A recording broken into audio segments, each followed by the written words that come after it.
the vision is yet for an appointed time, but at the end it shall speak and not lie. Though it tarry, wait for it, because it will surely come.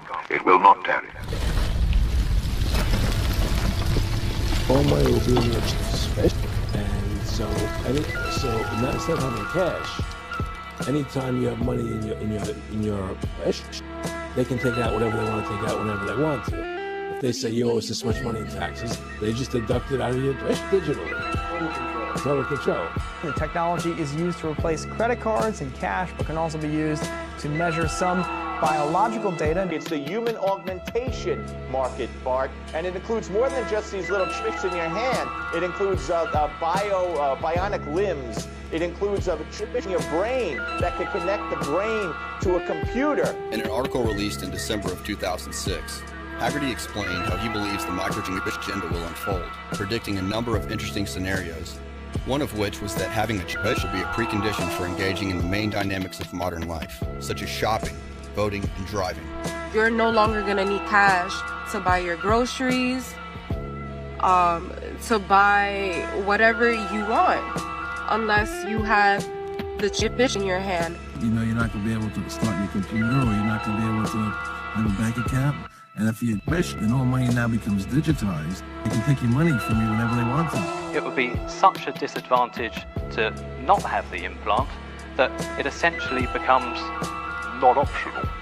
What do you mean? This is the mark of the beast.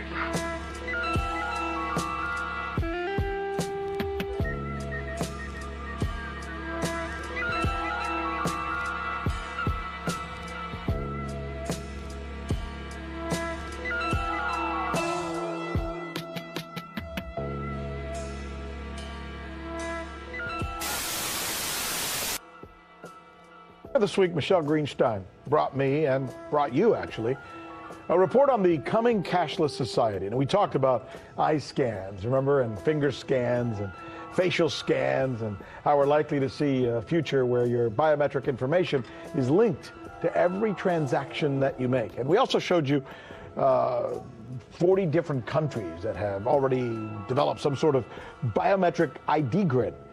But while looking into this, Michelle found a story that she thinks deserves a segment of its own. This one is about microchips, but not just microchips. Microchips being inserted into the bodies of human beings. What do you think the technocracy that we're being pushed towards will look like?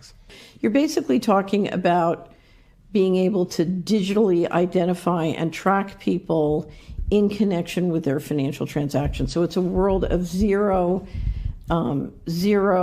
privacy. But more importantly, what's important to understand is if you then institute one or more central bank cryptos, you're now talking about a system where every central bank in the world can shut you off individually from transacting if they don't like the way you're behaving. So many people are familiar with the social credit system in China. It's very similar. You're basically, if you install the smart grid in their car, their community, and now literally in their body, you've got 24/7 surveillance. And if people don't do what you say and behave the way you want, they can and will shut off your money. So and they'll also have spatial control. If they say you can't travel more than 5 miles, that's it. Because you're in a complete digital control system. We're digitizing everything, but it includes the human body as well and the human mind.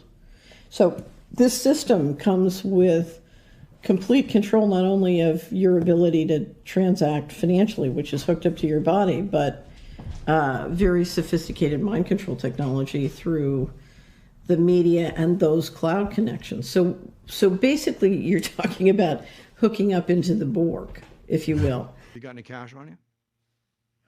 No cash at all. Literally done. So you're a candidate. You're going to want to have something, your phone or some sort of smart card, or like in Sweden, a little chip there embedded in your wrist that allows you to tap and go.